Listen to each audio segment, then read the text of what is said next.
Hi guys, welcome to Geneva 2019 Motorshow. This is one of the largest and most important events in the automotive industry. And why? Because car automakers or car manufacturers would tend to take this opportunity to showcase their latest car here. And from here, this place is so huge, you get to see a range of cars from electric cars to supercars to hypercars to family cars and to concept cars or cars which haven't even been announced or released yet, but I think now they already did. And here you also can find all of the car brands, like most of the famous car brands. You name it, I'm pretty sure they'll have it. Unless it's a Proton, which I don't think they'll have it here. For the past few years, I've always wanted to come to Geneva Motorshow to watch, but most of the time I'm only watching on YouTube. So to be able to stand here today is definitely a surreal experience. And today I'm joined by Vincent, who's with me right now, and also Wei Yan, who are both car enthusiasts. And so without further ado, let's start exploring and see what can we find. So this is the Paul V Liberty flying car. This is actually the world's first production legal and certified flying car. And this thing will cost about 400,000 USD starting price, and you'll build up to 90 units. This car takes about 5 to 10 minutes to convert from driving mode to flying mode. And it goes all the way up to 3,500 meters. The world's first flying car, guys. Pretty interesting. So here you have the Genita Aquila. Aquila in Russian stands for shark, and you can see how it resembles a shark. You can see the fin at the side, you can see the front nose cone, you can see how open it is at the front, where air goes through to the back and the side escapes from the side. Yeah, this car is powered by a 6-liter V8 engine, and it produces around 600 horsepower. This car weighs only 1,100 kg, so just imagine the power to weight ratio. And if you didn't know, Genita is famous for its sports racing heritage, like the LMP1 cars here, and all the aerodynamic works and everything from here is derived from this. So you can imagine how well this car performs. So here at Aston Martin stand, you have the AM RB003. AM stands for Aston Martin, RB stands for Red Bull. They collaborate with each other. 003 stands for the third project, which is this is the third mid-engine hypercar after the Valkyrie and Valkyrie MR Pro. This car has only up to 500 to be built. So for the front of the car, you can see the Valkyrie inspired front splitter, which is very low to the ground, and you can see the emblem. It's actually lacquered so that to reduce weight. And you can see the Naka duct and 2 inlets where it channels air in and around the car to give it more downforce. And you can see a new headlight, which is very small to save weight as well. And just look at the design of the aero work here. And it's basically very open. If you look around the side, you can see air, turbulent air, high pressure air will be created here and it will be released from the side. So you can see it's very open. You can see the tire, you can see the suspension work. So air will go through and go inside of the car, and then air also will go around and enter this vent here to the engine. This engine will be the new Aston Martin V6 twin turbocharged engine with hybrid assisted. And yeah, here you have a trick technology, which is what the Aston Martin call it the FlexiFoil, where it's an aerodynamic composite where it gives electric pulse to the carbon fiber material, and this whole thing literally bends up. Instead of the whole thing physically move, it actually bends up, which is a very new aerospace technology. Interesting. And you can see the exhaust at the back. So they just have this new design and to put the exhaust right out the engine so that it's very short to save weight as well. And that's the third brake light. And if you notice, everything is made out of subthin carbon fiber, and this paintwork, this pearlescent paintwork is just wow, amazing. And just look at the intricacy of the tail lights. Everything's very, very open for the air to flow through. And you look at this diffuser, it's massive. You can see the Venturi effect that will happen here to give the car more downforce. Amazing. This car is 75% complete. And yeah, nice. Aston Martin not even unveiled one car, but 2 cars. This is the Vanquish Vision concept, and this will actually be Aston Martin's first entry-level mid-engine production series supercar, which is very, very nice. Just look how clean the car is. This car is less focused compared to that. If you can see that has a lot of aero work, a lot of ducts and vents. This one is pretty clean. To give you guys some context, this car sits alongside the 488 GTB or the 720S, and this one sits alongside the Holy Trinity, which is the P1, 918 and LaFerrari. So this car and that car actually shares a lot of similarity, but because this is the entry level and that is limited to 500, so the price difference is 1. That one will be 1 million. This one I'm pretty sure is cheaper, but how to make it cheaper? This one actually, the chassis is aluminum bonded, and this one is a whole carbon fiber tub. Here you have the new Lagoda Concept SUV, which is very nice, very futuristic, and interior must be very luxurious. Just look at how the doors open. This one open like that one open up, this one open back, and look at the amount of big room you have. Amazing. Apart from the two cars that have just been unveiled, you have the DB11, the conventional DB11. You have the DBS Superleggera, which is a more hardcore, lightweight, based on the DB11 platform. And you have the Curler Q, which reduced swelling of the high turbulent air created around the wheel well.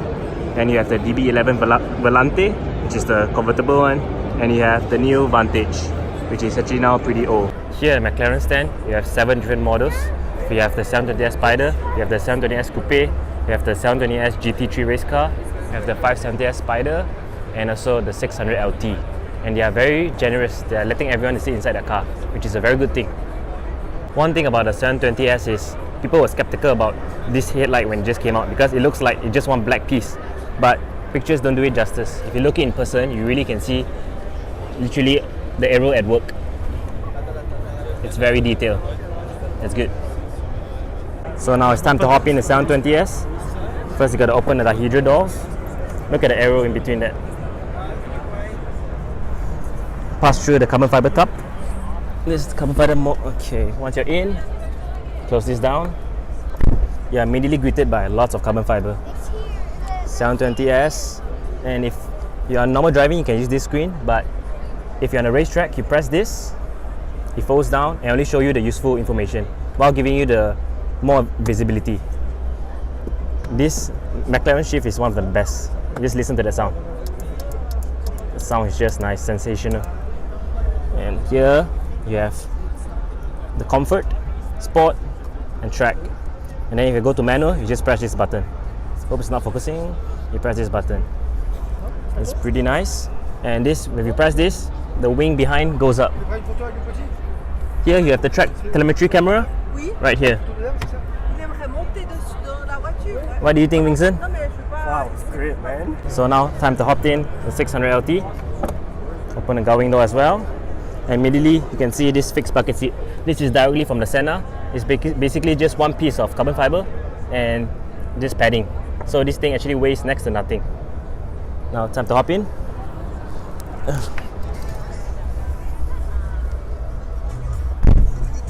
You can see the logo is there. And compared to the 720S, this one has a floating one instead of one single piece. So for the sake of entering all the McLarens, this is the yellow one with sport seats instead of bucket seats.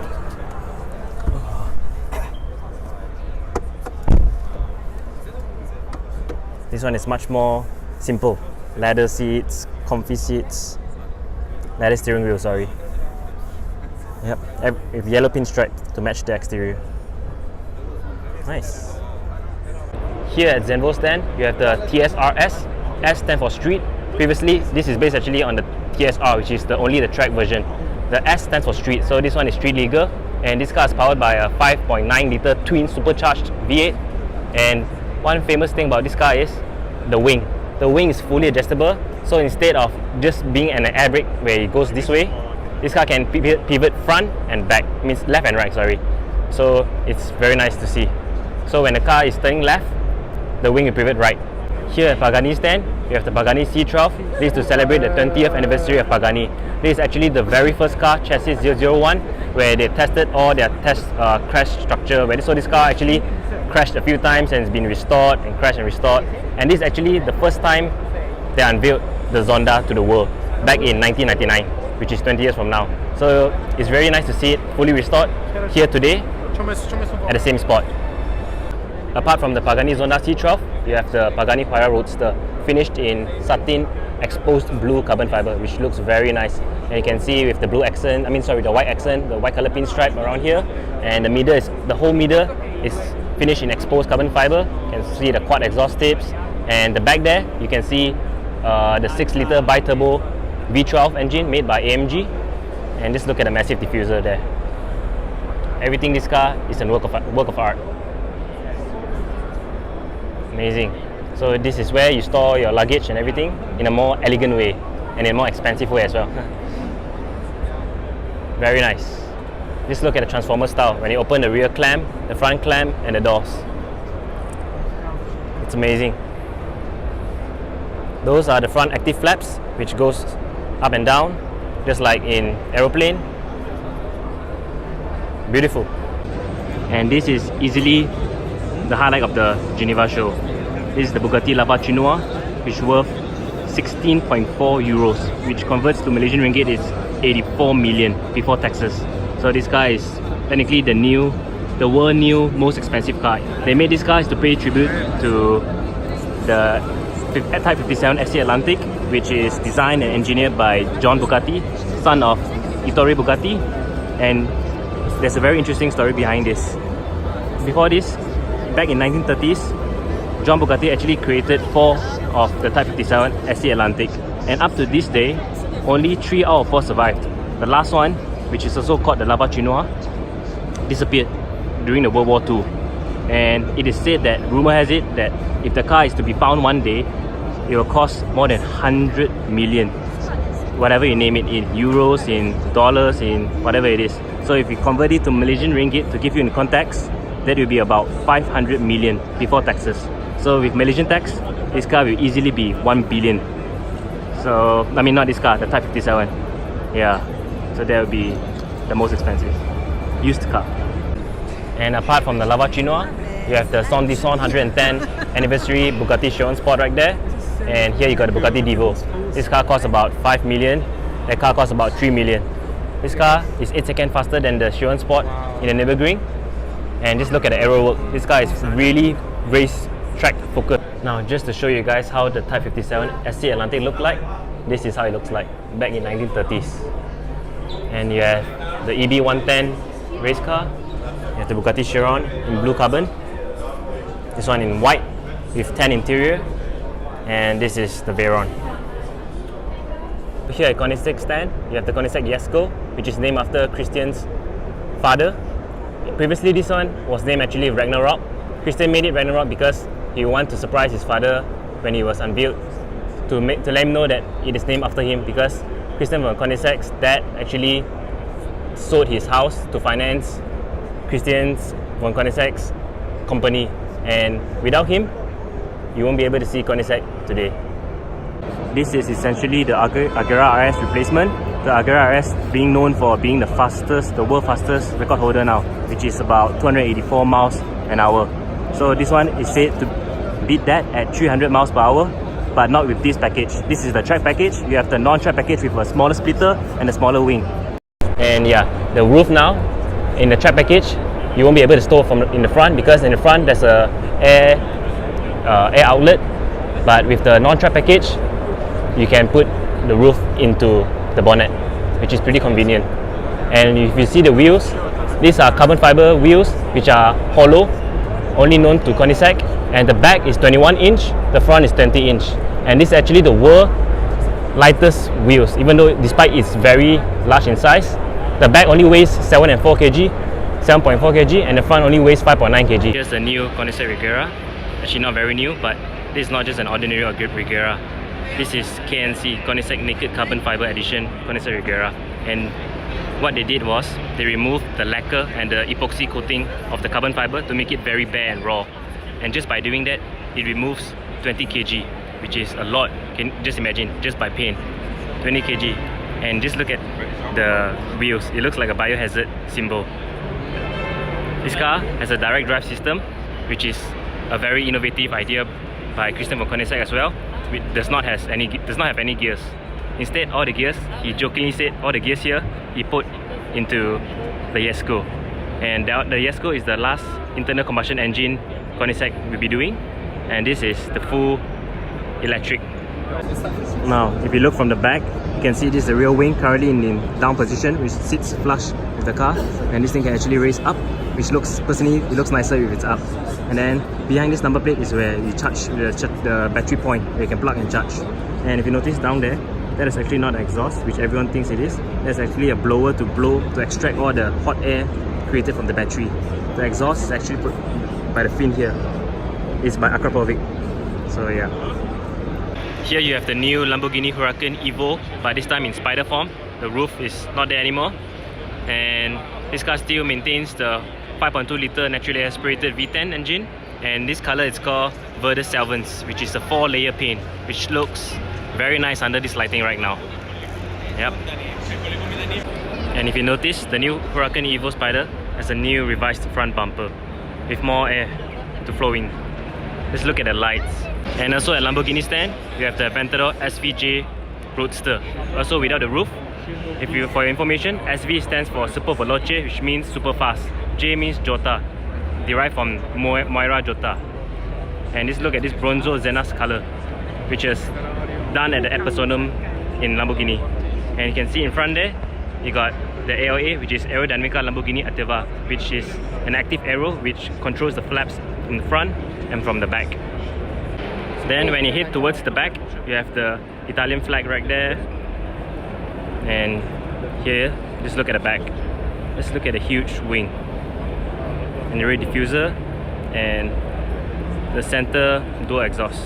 Aventador has come a long way, and the front, even though it still looks the same, it all started from the Aventador LP700, which has 690 horsepower, and then to the Aventador SV, which has 740 horsepower, and then comes another variant, which is the Aventador S, which has 730 horsepower, and then the Aventador SVJ, and then now the SVJ Roadster, which has 770 horsepower, making it the most powerful V12 naturally aspirated engine ever. Very nice. Look at the side profile, very sleek. And this car also introduces a rear wheel steer, where during low speed, the back tire will spin against from the front tire, and at high speed, the back tire will spin along with the same direction as the front tire, so that to give you more stability at high speed and more agile turning during low speed, which increases also the turning radius circle. If you didn't get a chance to buy a Lamborghini Centenario, here's your chance now. This is the Lamborghini Centenario Tractor. Also 6 exhaust tips, and this car, only 5 will be built. But the cost of this car will be the same price as a Huracan. Would you buy one of these? Maybe not. Here's the Ferrari 488 GTB replacement. This is the F8 Tributo. F8 stands for Ferrari, V8 Tributo stands for Tribute, because the V8 engine won the best engine of the year for consecutively 3 years, and so now they're paying a tribute with this. But personally, to me, I think this car shouldn't be called the F8 Tributo, but the 488 Tributo instead, because this car actually still looks exactly like a 488 GTB. It shouldn't be a replacement, but more of a tribute. But anyways, Ferrari did it, and it looks not too bad. Here at Honda stand, you have the Honda E prototype, which is previously called the Honda Urban EV. Now they have 4-door. Previously, it has only 2-door. And this car is actually 95% complete. This is a full electric car, and will hit the market, I think, next year. It's a pretty cute retro design look to it, and you can see the front, it looks like a Wall-E inspired lights. For any Honda Civic fans out there, this is it. This is the 6th generation FK8R, first being the EK9, and then the EP3, and then the FN2, FD2, FK2, and now this is the FK8, which is, it looks quite nice in this blue, but I'm not too sure about the looks because there are a lot of fake vents here which are just plastic, just for show, and the roof, you can see the vortex generator, maybe that one works, then the huge wing, but the bottom here I'm really not too sure as well. Look, fake vents, yeah, everything is just plastic, but the exhaust, it looks good, gotta say. Here's the new Toyota Supra A90 edition. This is the A90 edition, that's the standard one. The A90 edition comes with this satin storm grey paintwork and satin black wheels with red calipers. This car actually doesn't look that bad in person, but it still doesn't do the old Supra justice. If this car had a longer wheelbase, a real wing, and if all the vents here are real, let me show you why I say the vents are fake. These vents here are just for show on either side. This side intake here is also fake on either side, and come towards the back here, it's also fake. So I'm not sure why Toyota wants to do that, but they did it. But the back doesn't look bad though. The dark blue trunk, the diffuser, the F1 Racing third brake light, and the dual exhaust tips. This car also uses the 3-litre straight-six engine directly derived from the BMW, making 340 horsepower and 500 Nm of torque. Not too bad, not too bad. Actually, someone already just did a 2JZ swap on a A90 edition. Here's the new GTR 50, which is based on the GTR R35, done by Ital Design for their 50th anniversary. Now, from the front, I quite like it because it's very futuristic, but you can see the GTR resemblance. Like, for example, you can see the two vents, the two duck in front. You can see the grille, the shape of the grille, and the two inlets, as well as the lights, but the lights is thinner now. As I make my way towards the side profile, you still have the side vent here, and this whole area actually is still the same, but as you make your way towards the back, this here swoops down instead of going like that. So the way swoops down, but the back, I'm really not too sure about the looks because it's a very boxy kind of shape, but when the wing's up, it doesn't look that bad. Now for aerodynamic, you can see the lights are hollow. The air can come out from both of the side, and you can look at the diffuser with the two exhausts on either side. What do you think? Here you have the Mercedes-Benz SLR Sterling Moss. It's an open Baqueta style, means that there's no roof at all. So if it rains, then goodbye to the interior, but there's a cover here. So it's a two-seater car, and yeah, it's 1 out of 75 only. Very interesting. And it's nice to see a Mercedes 300 SL here. This is actually the first car with gull-wing door before the SLS AMG. Classic, but still looks very nice. We are now here at the Mansory stand, which is famous for its tuning capabilities. And here is a good example, the Aventador Carbonado Evo, which is based on the Aventador S Roadster, which has 700 and something horsepower. But this one, they added a twin turbo into it, making it 1250 horsepower. This is a one-off project car, but just look at the car. It's technically an Aventador S on steroids. Look at all the parts. It's heavily reworked and it's all finished in carbon fiber, but this carbon fiber weave is bomber style. It's very different. Even the grille is finished in that style. You can see the dive planes, you can see the end plates, you can see a wider protruding splitter, the wheels as well. You can see a few brake color accent inside as well, and then the brake calipers and the center lock as well. But this, you can see the surround, it is actually forged carbon fiber, which is what Mansory is famous for. Very nice. Now next to the Urus. Just when the Carbonado Evo is not enough, you have this, the Venatus, that's what they call it, based on the Lamborghini Urus. It's also almost the same team as this. It's fully carbon fibered, it's stealth, and everything is just heavily reworked. But this one with orange pinstripe. At the bottom, on the side, at the side inserts, and the fender, you got the fender louvers, expanded side skirt, and yeah, pretty nice. And that's all guys for the Geneva Motorshow of 2019. That's my full coverage. Hope you guys enjoyed. We are really exhausted right now because we already spent 10 hours in the motor show. We didn't think that we would spend that long in the motor show, but yeah, it was all worth it. And I hope you guys appreciate it. And that's about it. Thank you very much. Cheers.